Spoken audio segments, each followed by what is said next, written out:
안녕하세요. 김교수의 심리이야기 김남일 교수입니다. 오늘 다룰 주제는 데이트 폭력에 관한 이야기를 두 번째로 해보고자 합니다. 얼마 전 뉴스에서 데이트 폭력 사건이 보도가 되었습니다. 영상과 함께. 근데 내용이 쓰러진 여성을 지속적으로 발로 차고 때리는 끔찍한 모습이었습니다. 근데 더 우려스러운 것은 해마다 이 끔찍한 참상이 점점 더 증가하고 있다는 것입니다. 물론 이런 영상을 통해서 데이트 폭력의 주 가해자가 남성이라는 사실을 얘기하려고 하는 거 아닙니다. 잘들 아시겠지만 데이트 폭력에는 남녀 간의 성차가 없습니다. 근데 분명한 사실은 가혹한 폭력의 주범은 주로 남성이라는 사실은 분명합니다. 근래 들어서 이 가혹한 폭력과 관련해서 제가 주로 받는 두 가지 질문들이 있습니다. 하나는 왜 끔찍한 피해자는 주로 여성 쪽인가? 그리고 남성들은 언제 폭력적으로 변하는가입니다. 먼저 첫 번째 질문과 관련해서는 다음과 같은 근거에서 이유를 찾아볼 수가 있습니다. 왜 여성이 끔찍한 피해자인가? 하나는 폭력의 의도랑 관련성 깊습니다. 여성들은 폭력을 할 때 주로 남성의 폭력에 대한 방어적 차원에서 폭력이 이루어집니다. 그러니까 폭력의 수위가 의도가 고의적이지가 않다는 거죠. 근데 남성들은 주로 여성의 폭력에 대한 방어적인 차원은 전체 9%밖에 안 된답니다.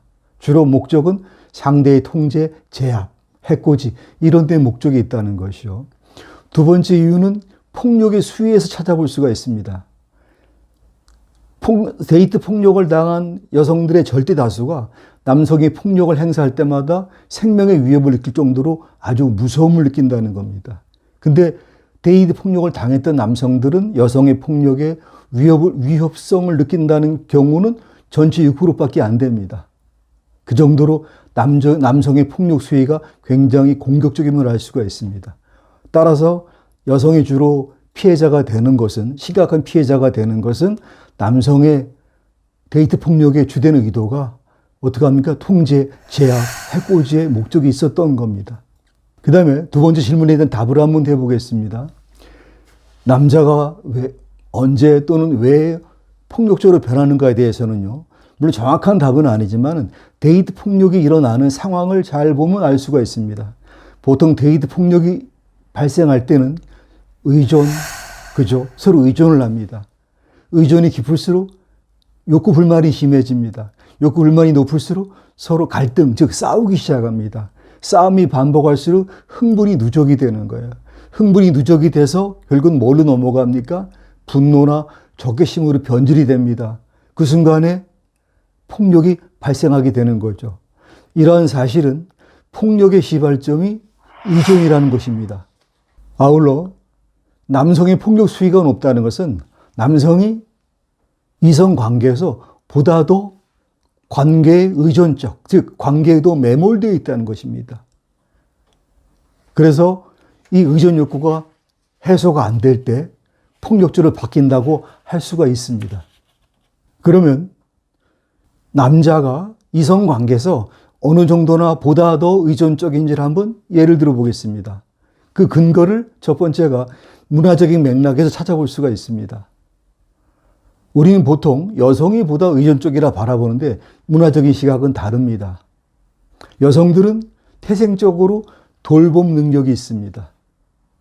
이것은 임신, 출산, 양육 이런 걸 통해서 돌봄 능력이 어떻게 합니까? 선천적으로 가지고 있고 어떻게 확장이 된 겁니다. 그리고 성역할이 분화가 되면서 더더욱이 돌봄에 전념하는 생활사가 만들어지면서 돌봄 능력이 어떻게 합니까? 완전히 잘 발달된 거죠. 그렇지만 남성들은 미약하게나마 있던 자기 돌봄 능력이 수렵생활, 투쟁, 그리고 사회활동 등을 하면서 그나마 알량하게 있던 돌봄 능력이 많이 퇴화가 되어 있습니다.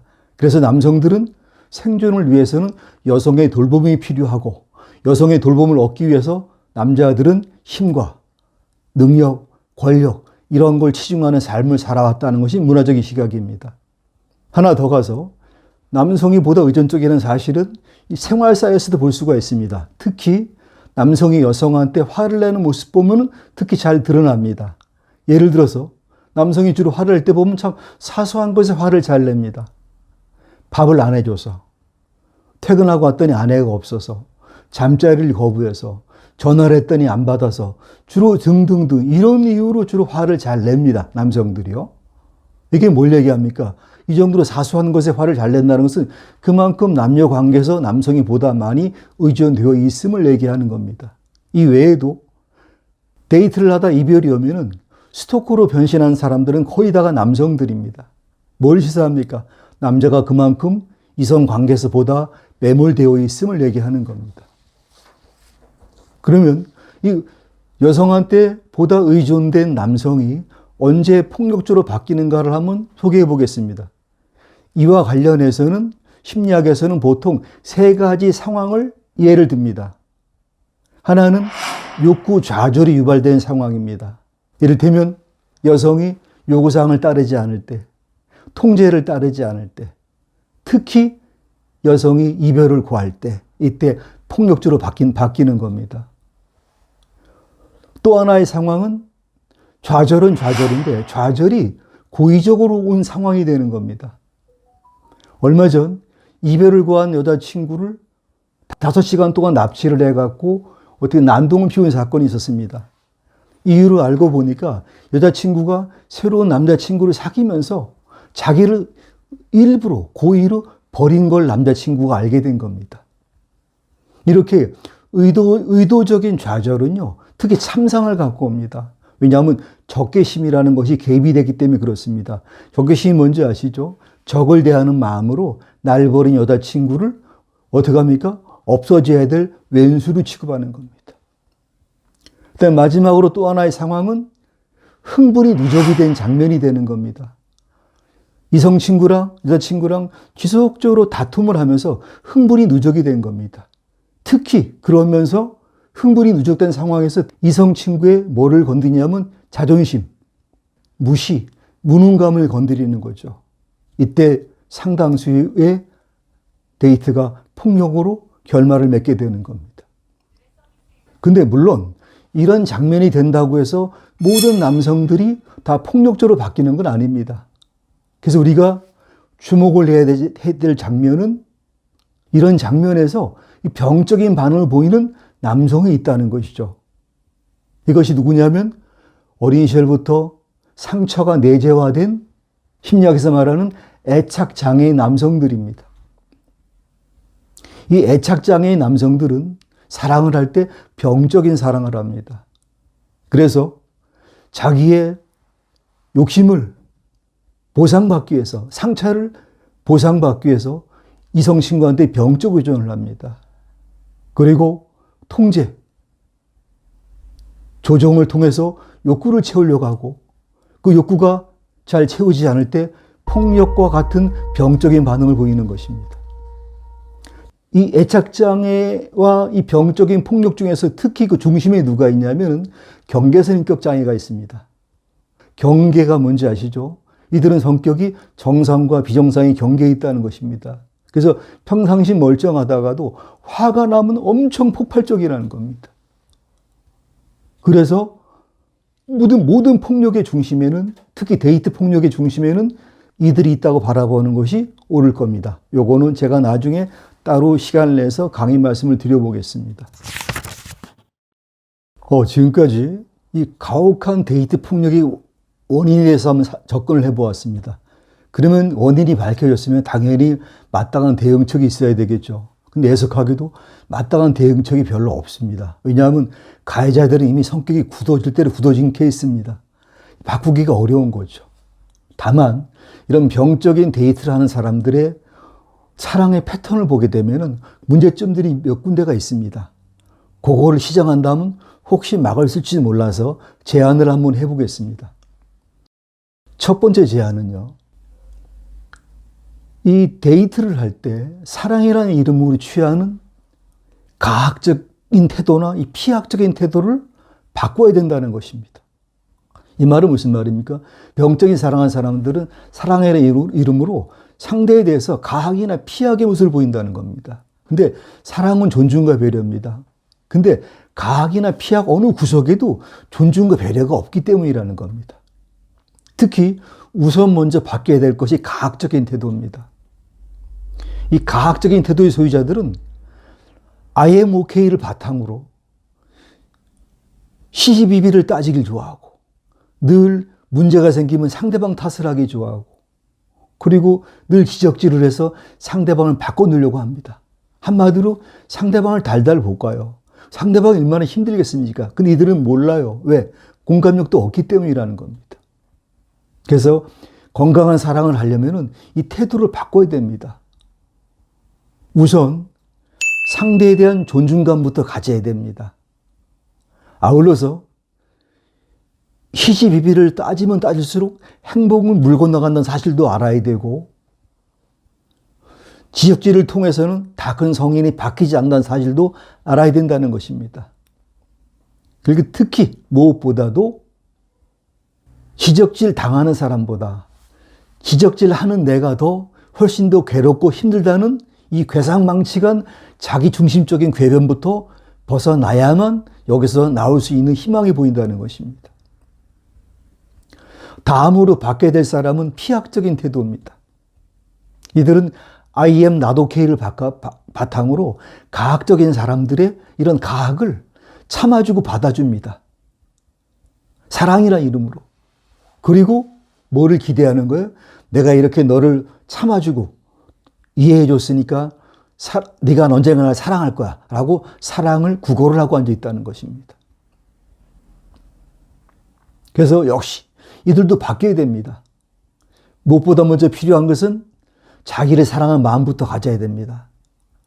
다음으로 아무리 사랑하는 사람이 있다 하더라도 아닌 건 노라고 말하는 능력을 길러야 된다는 것입니다. 노라는 말을 못하면서 무조건 잘해주기만 하는 것은 이것은 결국은 헌신짝밖에 안 되는 결과를 가져오게 되는 것입니다. 그리고 우선 당장보다 급한 것은 피학적인 사람들의 인식이 바뀌어야 됩니다.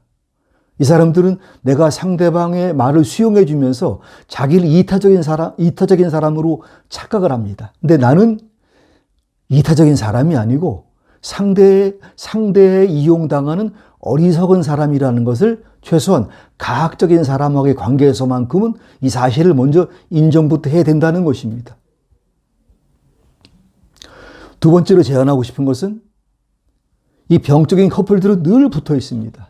그래서 제안하고 싶은 것은 제발 둘 사이에 개별화를 성취하라는 것입니다. 즉 제발 좀 떨어지라는 것이죠. 물론 만남의 초기에는 공생관계가 맞습니다.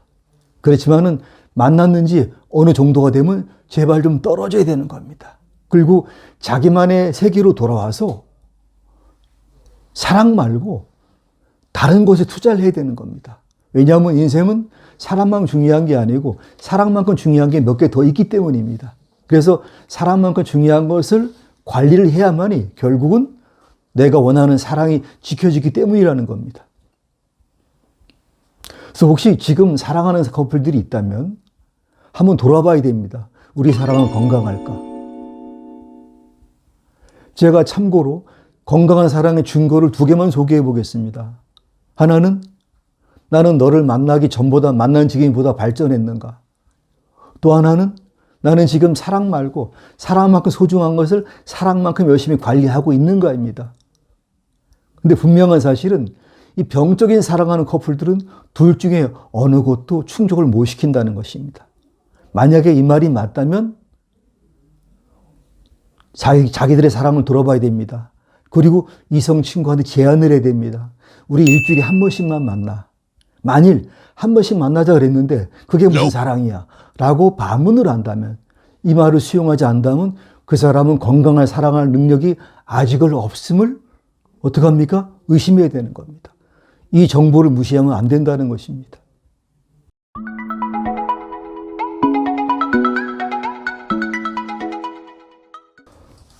김혜령의 시에 보면은 지구와 해와 달이 오랜 세월 동안 서로 부딪히지 않고 공존할 수 있는 것은 일정한 거리를 유지했기 때문이라는 말이 나옵니다. 이 말을 꼭 꼭 병적인 사랑하는 사람들은 참고할 필요가 있습니다. 데이트 폭력 가해자한테 해주고 싶은 말이 있습니다. 불교에서 나오는 자등명이라는 말의 의미를 꼭 새기라는 것입니다. 이는 남에게 의존하지 말고 스스로 불을 밝히고 내 인생을 가라는 것이 뜻입니다. 즉, 고통을 면하지 말고 부딪혀갖고 싸워서 해결을 보라는 얘기입니다. 만일 그렇지가 않고 지금과 같은 집착의 태도를 고수한다면 결국은 집착과 폭력이라는 악순환 반복을 해서 파멸의 길, 즉 첫 번째는 성격 파탄, 또 하나는 이성 관계 파탄, 그리고 마지막에는 인생 파탄의 길로 가게 된다는 것입니다. 그리고 데이트 폭력의 피해자들한테 해주고 싶은 말이 있습니다. 하나는 어떤 상황이 오더라도 이성 친구, 남자친구의 자존심을 손상시키는, 특히 무시, 무능을 자극하는 이런 식의 말은 하지 말자는 것입니다. 남성들은 수렵 시대 때부터 사냥 능력을 통해서 여성의 선택을 받아왔고 종족 번식의 기회를 제공받아 왔다는 것입니다. 그래서 남성한테 있어 무능감은 곧 생존의 문제입니다. 이 말은 남성의 무의식에 무능에 대한 공포가 내재되어 있다는 것이죠. 그런데 만일 그들의 내재된 자존심을 건드려서 그들이 무시당한다는 느낌을 받는 순간까지 가게 되면 이런 식의 참상이 등장할 수 있음을 얘기하는 것입니다. 하나 더 말씀을 드리면 남성이 화를 심하게 낼 때는 제발 그때 맞벌을 놓지 말자는 것입니다. 남성들이 화를 낼 때 뇌를 스캔을 했습니다.